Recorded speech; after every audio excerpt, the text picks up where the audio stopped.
There, what can Pogacar offer up to shake off Tom Pidcock? We said the greatest win, in his words, the greatest performance of his career was third place in the Welter because it was so unexpected. Well, right now, this I think would top that. It would be absolutely up there for Tom Pidcock if he was to make it. Let us wait and see. Climb is done. They're locked together. There's no way of shaking Tom Pidcock. It's going to be this pair. It's down to the descent, Brian. Well, Pidcock, well, he said at the start of the day they have to think of something different. This isn't different. He's managed to stay with Pogacar. Okay, Pogacar was on the deck and Pidcock didn't. Now Mathieu van der Poel looks as if he could be caught in this descent, but I tell you what, it's still so close in the run-in towards the finish, the last 5.3 kilometres. I know a majority is downhill. Pidcock has to ride, and he is doing the right thing now. He missed a few turns, he never did any turn, but this is a big opportunity for one of these riders to win this race today. But Pogacar just could not get rid of Pidcock. He was on a couple of times at his limit on the descent, but he managed to stay over the top, puts himself in with a great chance. But with 16 seconds, they cannot miss a beat.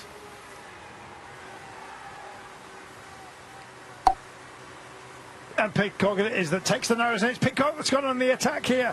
He wants to get a little bit of drive here. Can't burn too many matches because Tadej Pogacar, a fabulous time trialist in his own right. And once we get to the flatlands here, as we take on this sequence of hairpins before it finally opens up onto the Via Roma, and he's staying with him. He's harrying. He wants to get inside his head apart from anything else, as if indeed he could have possibly forget about him. He comes around on the inside rather cheekily, just takes the part of the road that of course Pidcock wants to take, and now it's going to be a time trial all the way home between the pair of them. It's absolutely magnificent. It's turning into a sprint race, this one. Pidcock knows he must not lose his back wheel and gets back on. Yeah, Pogacar's actually pushing it in the descent now. I think Pidcock, well, he's quite happy in this situation. Mathieu van der Poel, well, I think he's going to be caught by the group behind, which also includes Christophe Laporte.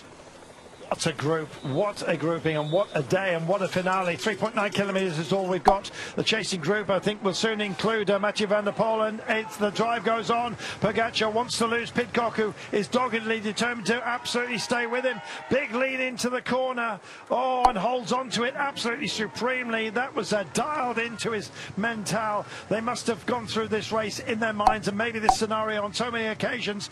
Pogacar is a brilliant time trialist, but you've got to say, if they came to the line together, you'd probably bet on the jump for Tom Pidcock. It's 50-50 as we go into our finale. 3.4 to go, Magnus. 3.4 to go, but Pidcock, would you be able to drop him on the descent? I don't think so, but they need to, as you say, keep on pushing on, keep on pressing on. If they start to think about, you know, position, what are we going to do for the sprint? We have this run as we getting towards Via Roma that you really need to keep on riding, and especially when you got a big chasing group with some key sprinters in it, you cannot afford to play around at all at any point. 2.9 kilometres to go. Thank you, Magnus. Magnus will be featuring as part of the post-show with Jez Cox in a few moments' time. In 2.8 kilometres thereabouts, they have 23 seconds on the chasing group. How on earth do you deal with somebody like Tadej Pogacar? That's the big question for Tom Pidcock, man.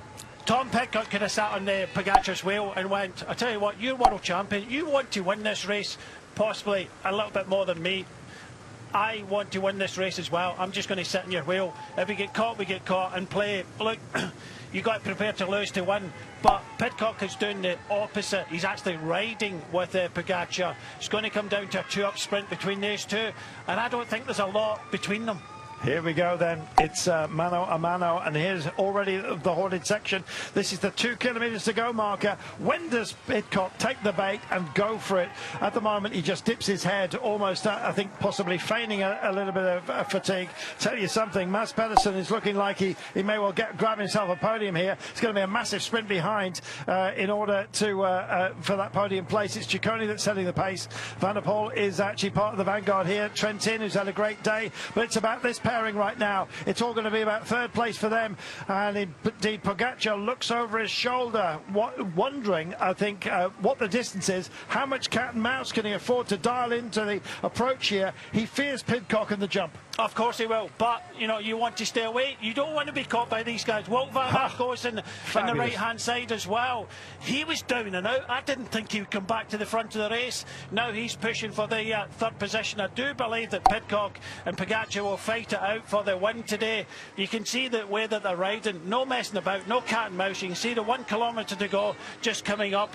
This is going to be a fight for this year's Milan-san Remo between Pidcock and Pogacar. But can Wout van Aert get on the podium? I believe Giulio Pellizzar is in the gang there as well to try and do something sensational. 1 kilometre to go, and it's between this pair. Tadej Pogacar, world champion, fallen but unbowed, and indeed Tom Pidcock, who just makes himself more comfortable, bizarrely. I've got an itchy side. It's amazing what it pops into your mind at moments like this. I don't know what he's reaching for right now, just trying to make himself more comfortable. He's got the sprint of his life coming up as they turn onto Via Roma. Here we go then. It's 700 metres, possibly the most important 700 metres of Tom Pidcock's racing career. Let's wait and see how he deals with Tadej Pogacar. Pogacar looks over his shoulder. This would be a disaster for Tadej Pogacar with all the prep that he's put into this one. There's no mitigating, though, of course, against ill fortune. He's had some of that. He's holding back. He knows that the chase are coming, and he's hoping that he can get the jump on Tom Pidcock.